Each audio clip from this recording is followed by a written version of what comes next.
Hey guys, Jaydon and Rylee here, and welcome to Tweet Talk. This is episode 15. 15, and I think we have 15 subscribers as well. Yay! That's something to celebrate. 15 and 15. And 15. So if you're out there, I think we should make a routine now of starting the episodes asking people to become a subscriber. What do you reckon? Oh yeah, because we've reached over 10. That's right, because we're now over 10 subscribers. So hit the subscribe button. Subscribe, you'll be able to see these episodes come out before anyone else. So you'll be noticing, if you are already subscribing, we do release these videos prior to making it public on our social medias. Yep. So you'll get Tweet Talk each week ahead of the public, which is pretty cool. You also won't miss one, so you'll stay up to date with exactly what we've got going on. So that's all pretty cool stuff. Today what we wanted to do is talk about consistency, and consistency in all areas of life. So we're going to talk about training, we're going to talk about nutrition and therapies as well.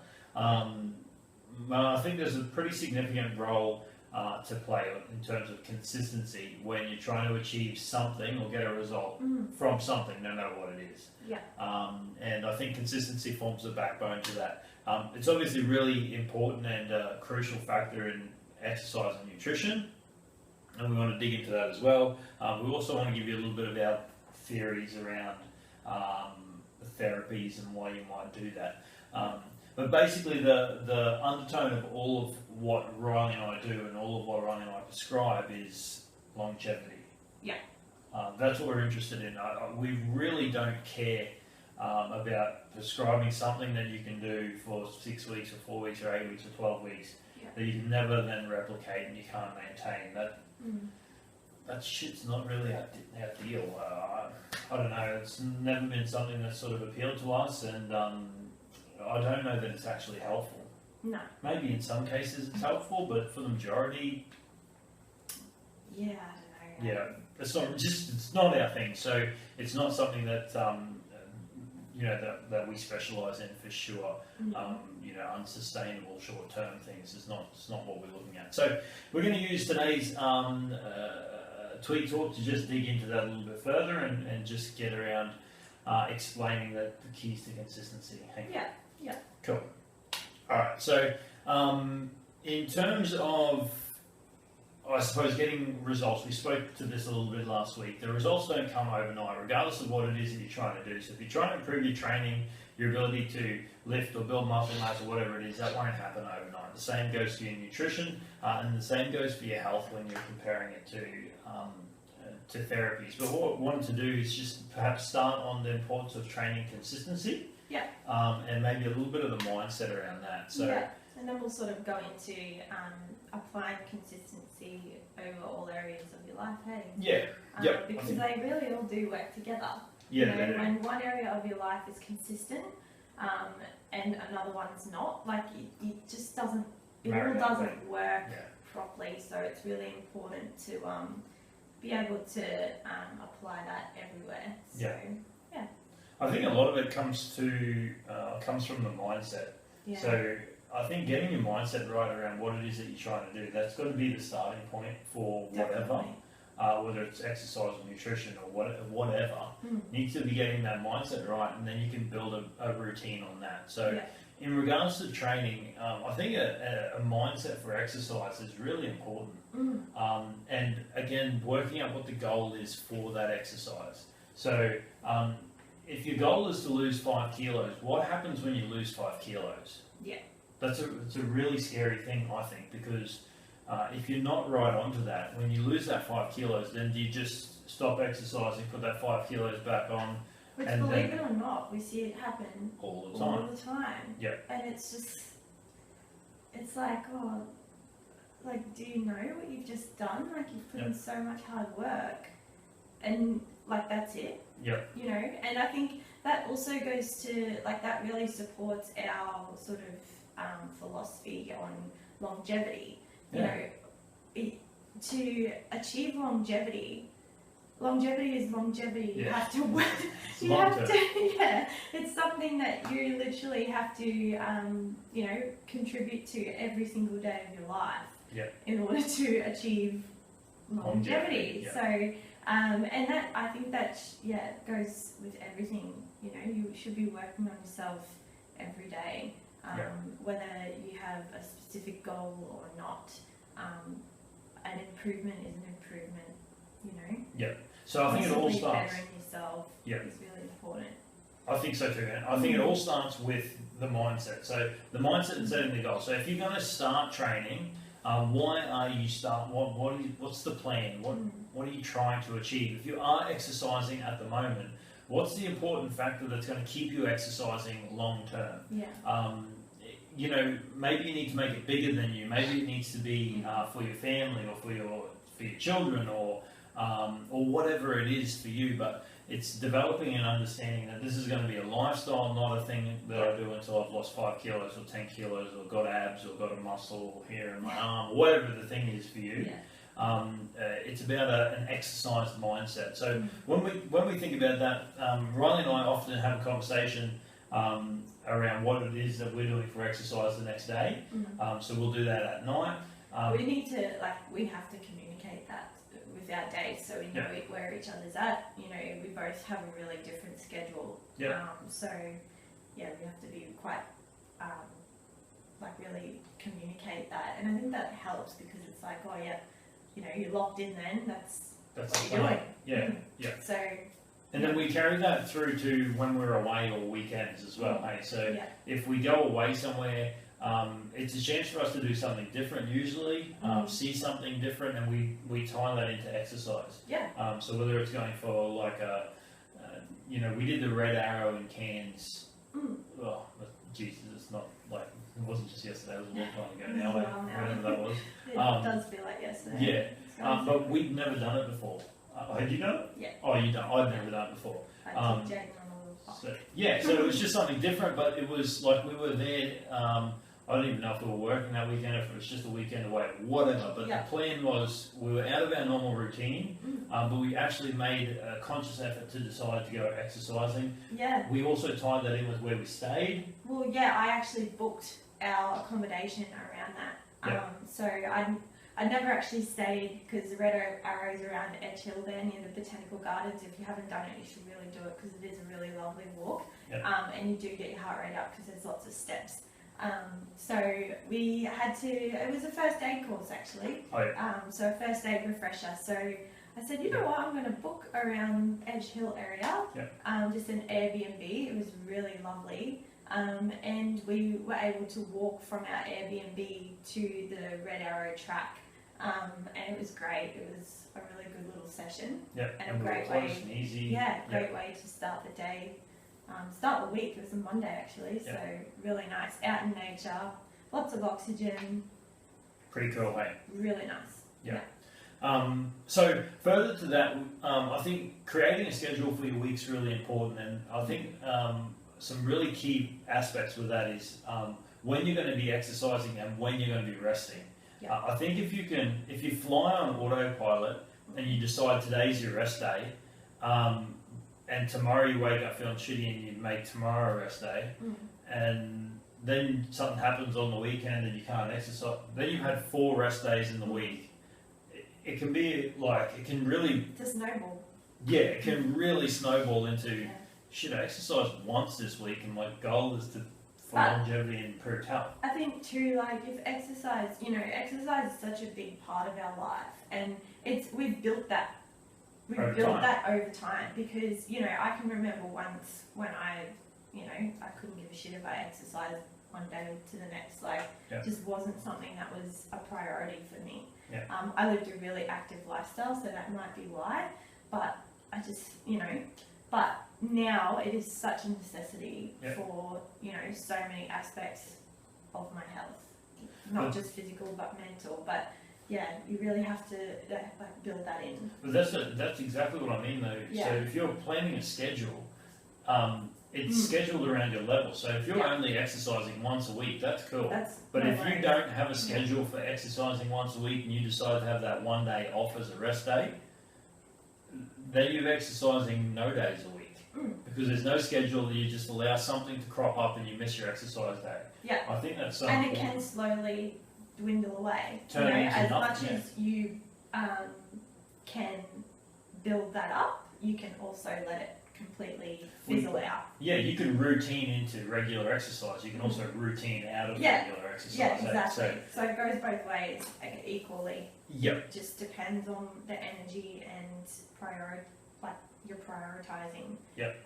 I think also to get into something maybe a little bit more specific around sort of weight training. So what we see if people training in the gym on a regular basis, they might split their body parts up. So you might do like a leg day, you might do an upper body day or something like that. If you don't have a specific plan for that, then you can miss body parts during the week. So the danger with that is you can create imbalances in the body. For example, if you're only doing chest day because it just so happens that you miss back day on a regular basis, you can create all kinds of issues. Yeah, imbalances. All sort of imbalances within the body, or vice versa, legs, back, whatever it is. Yeah.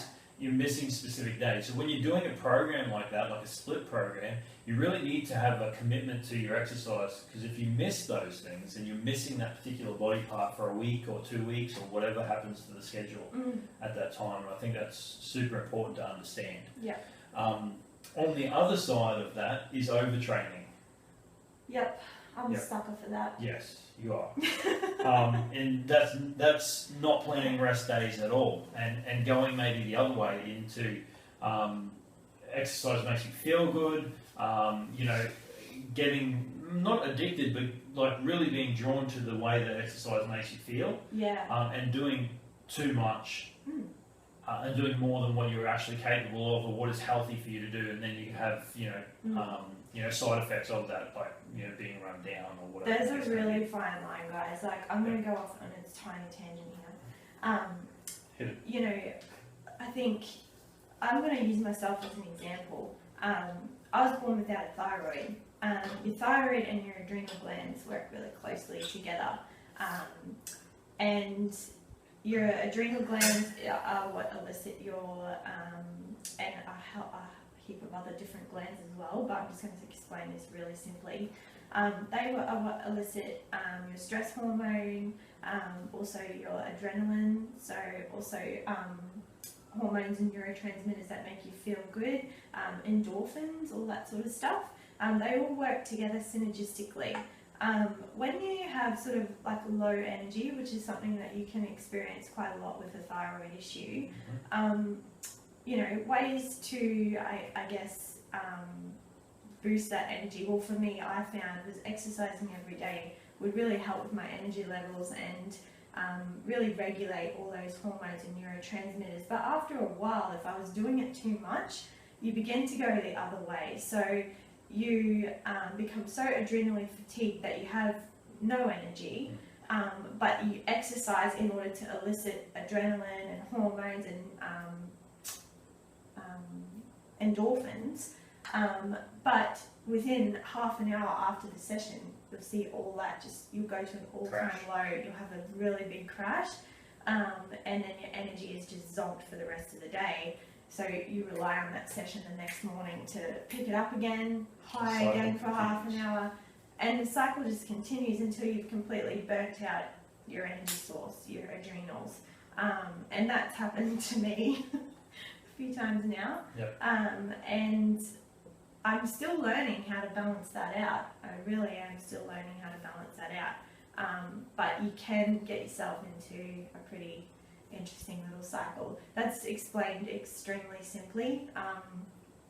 If you ever want me to explain that to you, please come in and see me, because there is a lot more involved, but you can get yourself into some tizzies.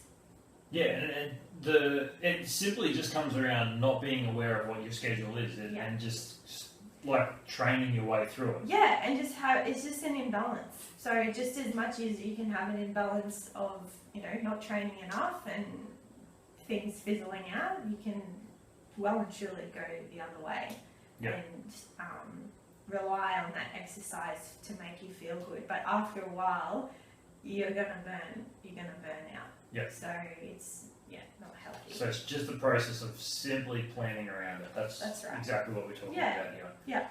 All right, awesome. So it's important to be consistent with your training. It's also important to schedule a plan so you can be consistent with your with your rest days, because that's important as well. It goes hand in hand. Yeah. I think when we talk about now nutrition, consistency with nutrition is crucial as well, and this comes back to the goal. So if the goal is longevity, the way to get there is really different. If the goal is to lose 5 kilos, then I find that it's often tied to the idea of deprivation. So it's like, all right, I'm going to deprive myself of everything that's good in the world for a period of time, and then I've lost 5 kilos. And then tenfold. And then what's the question after? Back. Yeah. And then what happens after that is the question. So I think, I think it's super important to have a pretty clear understanding of exactly what the mindset needs to be. Yeah. And we talk about this quite a lot, hey, of having a mindset of nourishment rather than deprivation. Oh, yeah. So the idea is that we want to be as healthy as we possibly can for as long as we can possibly be. Yeah. And if we're doing that, we want to try and eat foods that nourish our body, don't deplete our body, don't overindulge our body. Yeah.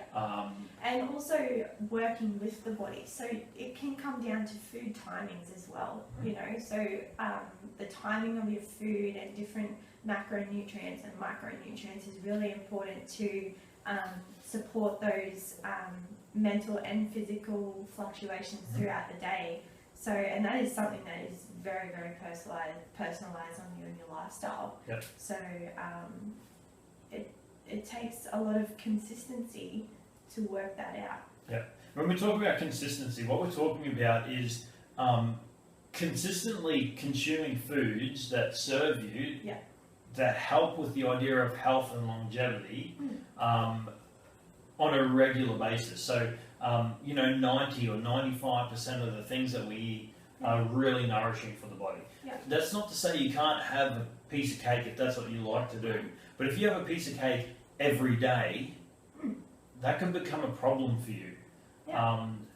So it's about, and it's not nourishing you, and it's not giving you a true sense of, the comfort food, the idea of comfort food. Yeah.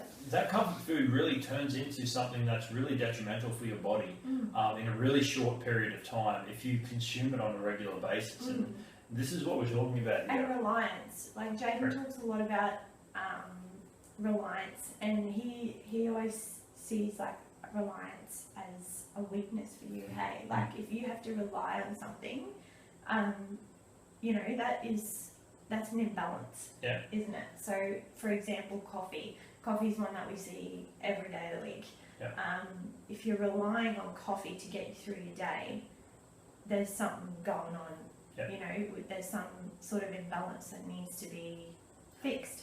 Yep, and it's exactly the same with food. Hey, so if you need to have a piece of mud cake at 10 or o'clock if you in the need morning, every morning. Yeah, or if you need to have something sweet after every meal, there's imbalance there, and it just needs to be flattened out and looked at. Yep, 100%. That's exactly right. It just needs to be considered and looked at. Hey, it's not a problem, it's not an issue, there's nothing wrong with you. It's just something that needs to be understood, and I don't think you can truly understand it unless your objective is overall long-term good health. And I think it's an awareness thing too. It is, yeah. Sometimes you're not even aware of it until you do a food diary for your trainer or your nutritionist or whatever, and it's like, oh shit. Or write out a food diary yourself. That's something that can be really confronting for people because they're not even aware of what they're consuming. 100%. So it might be really habitual for you to just reach for, a piece of chocolate or something after breakfast or lunch or dinner, when it's not really needed. And it could come down to certain things that you're unaware of in the sense of deficiency, So you might be leaning towards that food because you're deficient in something.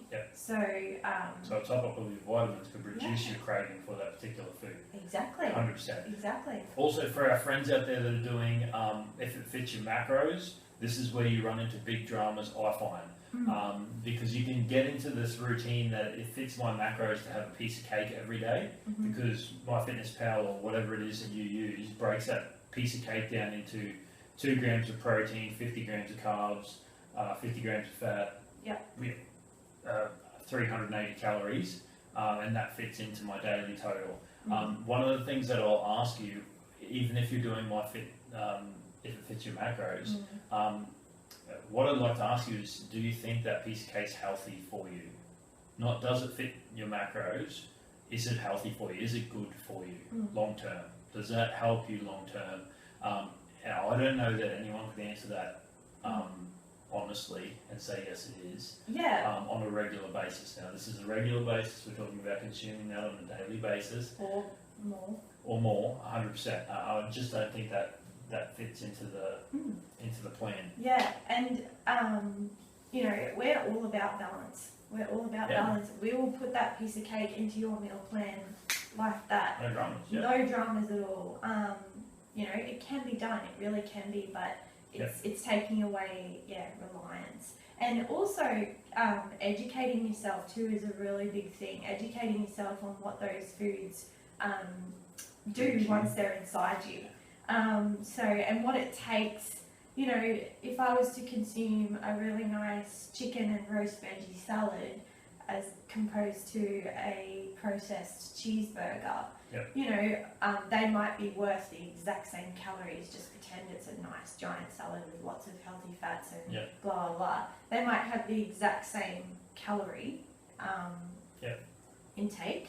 But what does my body have to do in order to process all the, you know, processed meat, cheese, bread, blah, blah, blah, blah, blah. What does my body have to do to break that down, you know, and get the nutrients out that it needs to support all the other organs and everything else going on in my body as compared to a really nice nourishing salad? What does my body have to do to identify that shit as food? Exactly.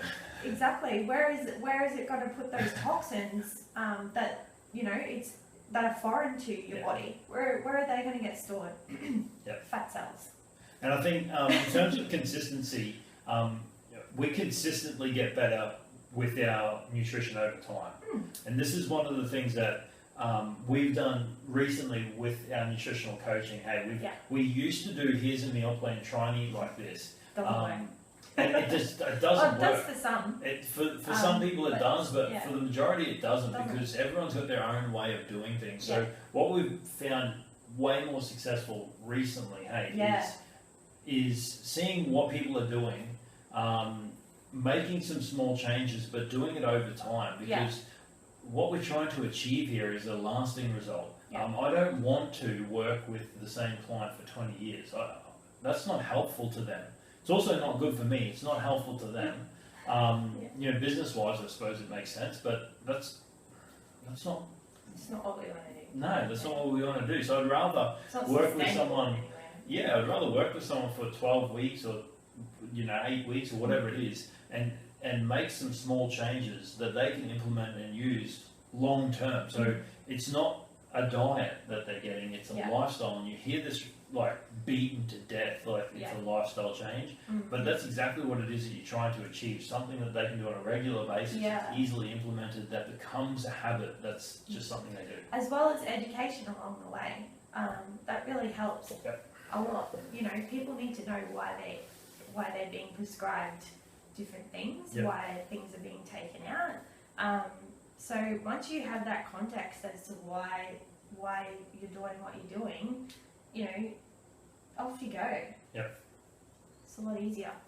100%. Yeah, but over time, definitely, I've really noticed that, especially being in a more nutritional space now, even with where my career is taking me, I really noticed that it takes time. You can't just, you know, cut things out, you know, it takes time, and you have to be patient, both us and the client. So, Cool. All right, so consistency around training and nutrition is really important. One of the things that we're learning for ourselves, I suppose we understand the principle for it, but implementing it for ourselves has been difficult, and that's implementing therapies on a regular basis. So whether it be massage, you know, acupuncture, cryo or sauna, you know, whatever it is, implementing it on a regular basis, I think, is how you see the benefit from it. definitely. And it's an investment, It is. like training regularly. But it's also a form of self-love as well. Yeah, and it's also part of the longevity mindset, and that's exactly what we're talking about here. So I think finding some of those things that work for you, I think are really important, and being able to identify what they are and then scheduling them or budgeting for them on a regular basis. It doesn't have to be every week, but maybe it's every month or every fortnight or whatever it is for you on a regular basis, so you can actually enjoy the benefits of that therapy. Like for me, having one massage every 6 months, I don't know how much that does. Makes me feel good on the day. Yeah, I am a sucker for that. And something that I'm trying to work on and get better at, because this is all you got, eh? Your body, your health is all you've got. And we don't also, like, physical therapies like that is so beneficial for your energy. We don't realise how much energy we hold in our body in certain places, and not all of that energy is good energy. A lot of it can be stored toxic energy that we're not even aware of. It can be, trauma, past traumas, anything. So in implementing a therapy style, whatever it may be, can really, it makes a difference across all aspects of your life. Yeah, just tension and anxiety of the world, I think, is important too. And with what's going on at the moment, we really don't realise how much we're impact that has, eh? Yeah. Like even just the ability to be still and quiet for a period of time. Like go and have a massage and you lay there for half an hour, and Well, I've really noticed, like, I've always been really good at this, because my body has always thrived when I have some sort of therapeutic modality implemented either weekly or fortnightly. I'm not a real meditating person, so I find it really hard to really move my energy apart from exercise. But I've got back into acupuncture lately, and I've had probably 4 sessions every 2 weeks, so over 8 weeks. And it's taken me till now to really see a difference in what it's doing for my body, and also for the practitioner to notice a difference in how my body's energy is flowing as well. So it's really interesting. You really need that consistency, and I'm going to keep going because I'm really seeing differences now.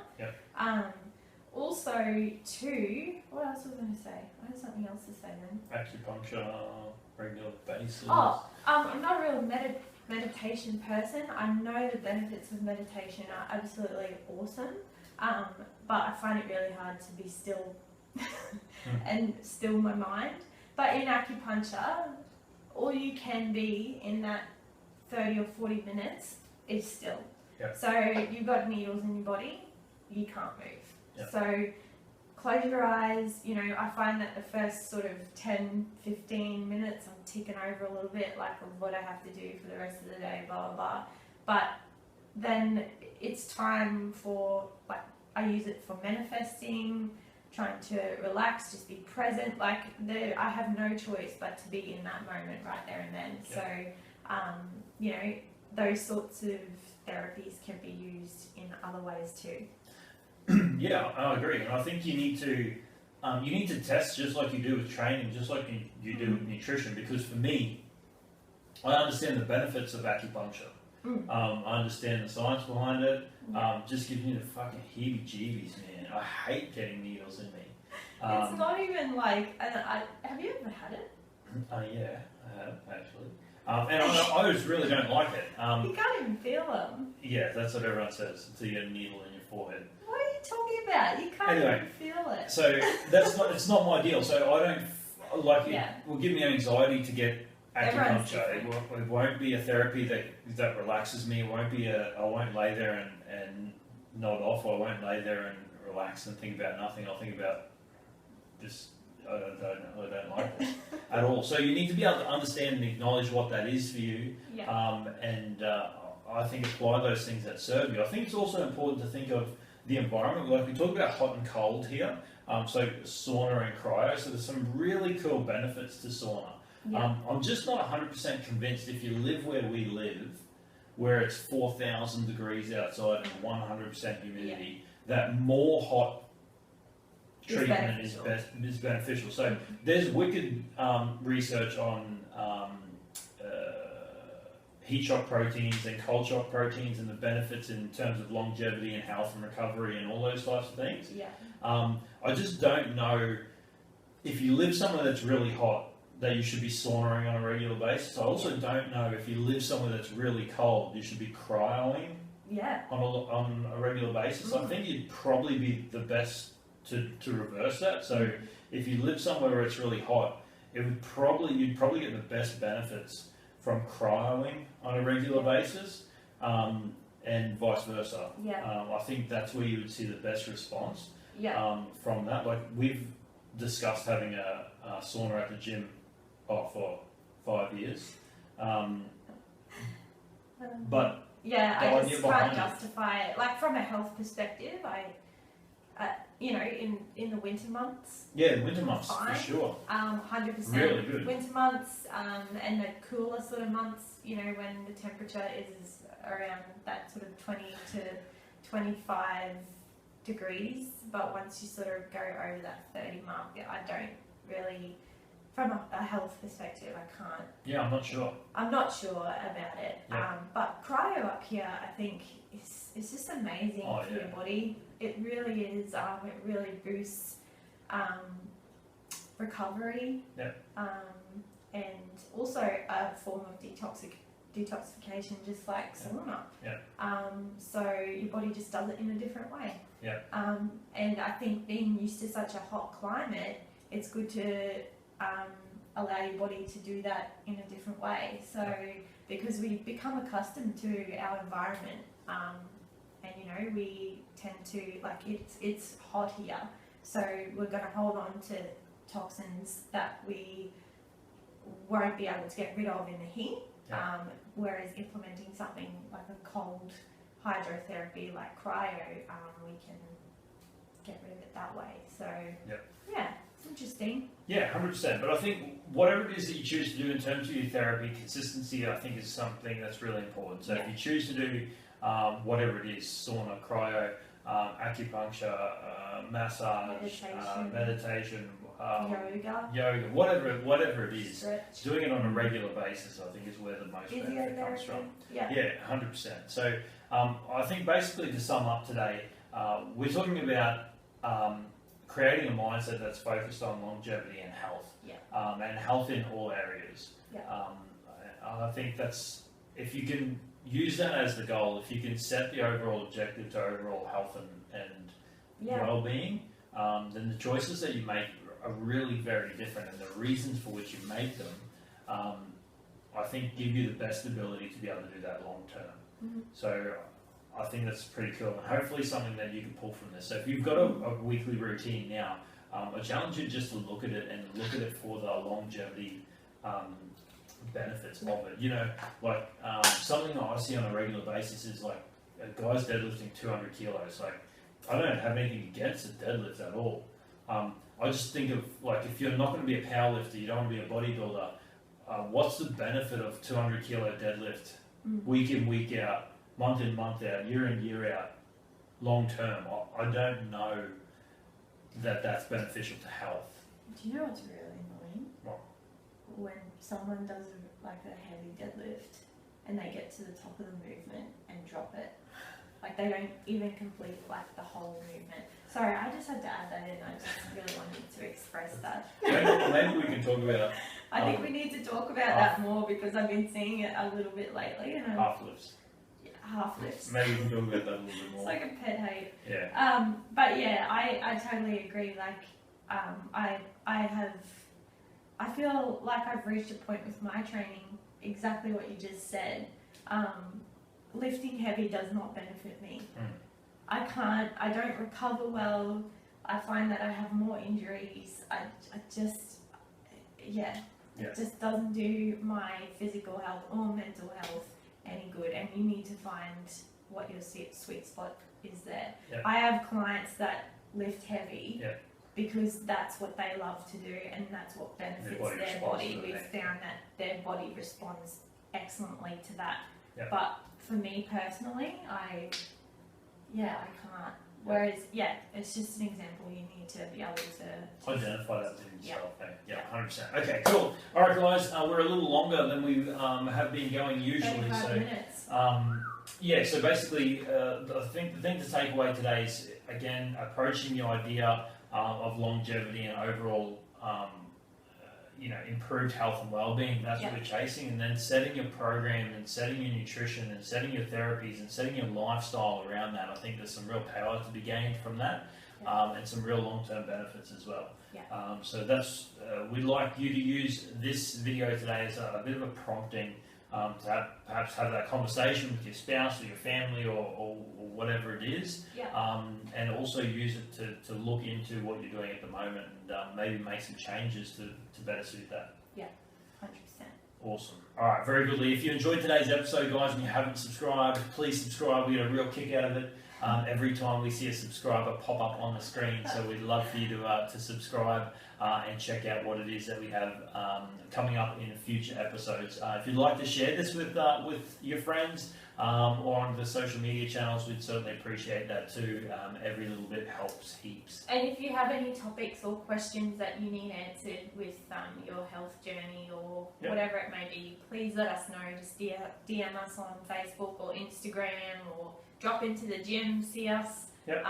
We'd love to have a chat, and we're always looking for new things to talk about. So 100%. we're also wanting to get some guests on in the next few episodes, hopefully. So that'll be fun. 100%. It will be fun. But stay tuned. So that's it, guys. Thank you for tuning in to Tweak Talk, and we look forward to catching up with you again next week. See ya. Take care. Bye. Bye.